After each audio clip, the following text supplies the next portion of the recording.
Halo semuanya, pada kesempatan kali ini kami dari kelompok 4 akan mempresentasikan hasil diskusi kami, ruang kolaborasi pada mata kuliah, perancangan dan pengembangan kurikulum pada topik 5. Adapun anggota kelompok yaitu saya sendiri, perkenalkan nama saya Alniki Putri Arifin, kemudian ada anggota yang lain yaitu ada Mbak Titis Handayani dan Mbak Ulia Sumanjaya. Pertama, bagaimana peserta didik akan dipandu untuk memikirkan kembali pemahaman mereka tentang ide-ide penting. Yang pertama adalah bertanya kepada peserta didik terkait materi pembelajaran yang telah diberikan. Maksudnya, dalam hal ini pendidik dapat memberikan pertanyaan saat pembelajaran, baik di awal pembelajaran, di tengah pembelajaran, ataupun di akhir. Kemudian tujuannya itu karena mendorong peserta didik memecahkan suatu soal, membangkitkan minat, dan menilai penguasaan peserta didik tentang bahan pelajaran. Kemudian adapun dampak dari keterampilan bertanya, yaitu meningkatkan partisipasi peserta didik secara penuh dalam proses pembelajaran, meningkatkan kemampuan berpikir peserta didik, membangkitkan rasa ingin tahu, serta menuntut peserta didik untuk menentukan jawaban.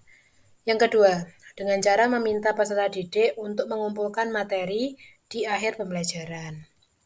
Nah, tujuannya adalah untuk membuat peserta didik mudah memahami materi inti dari materi yang telah diajarkan. Yang ketiga, ada meminta peserta didik untuk bertanya terkait hal-hal yang belum mereka pahami. Dengan bertanya, peserta didik dapat menunjukkan bagaimana sikap, keterampilan, dan pemahaman yang dimiliki atas materi pembelajaran yang diberikan oleh pendidik. Yang keempat, ada meminta peserta didik mengutarakan hal-hal yang ingin mereka ketahui lebih dalam mengenai materi pembelajaran yang diajarkan. Berani bertanya merupakan peran peserta didik dalam cara belajar yang aktif. Dampak dari berani bertanya adalah meningkatkan rasa percaya diri. Selain itu, akan menimbulkan rasa ingin tahu, rasa penasaran akan suatu materi yang telah disampaikan oleh pendidik di kelas. Jadi, mereka pun berani mengemukakan pendapat mereka ketika proses pembelajaran berlangsung. Untuk pertanyaan yang kedua, bagaimana produk dan pertunjukan peserta didik dapat ditingkatkan melalui revisi berdasarkan penilaian diri dan umpan balik?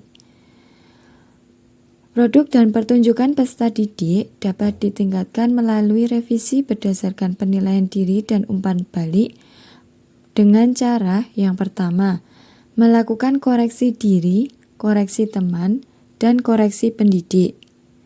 Yang kedua, meminta peserta didik untuk membuat tanggapan mengenai pengalaman belajar mereka dalam menghasilkan produk.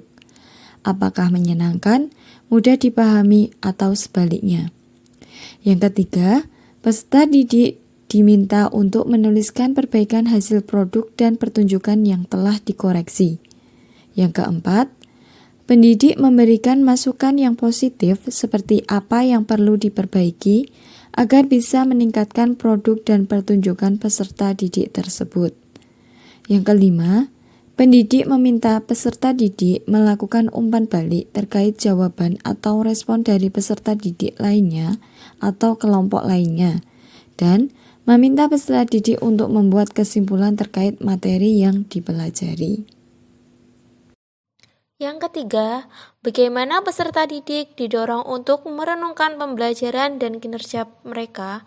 Yang pertama dapat dilakukan dengan memberikan kuis pada setiap akhir pertemuan. Kedua, memberikan penilaian akhir harian pada setiap satu topik pembelajaran selesai. Ketiga, menginstruksi peserta didik untuk melakukan praktek atau proyek terkait materi pembelajaran. Dan yang keempat yaitu meminta masing-masing peserta didik untuk membuat agenda belajar yang jelas dengan sesuai gaya belajarnya dan mengajak mereka untuk menghindari gangguan belajar. Ya, kemudian merenungkan pembelajarannya bersama dengan teman dan hal lain untuk meningkatkan motivasi belajarnya. Demikian presentasi dari kami, kurang lebihnya kami mohon maaf. Terima kasih telah mendengarkan, semoga bermanfaat.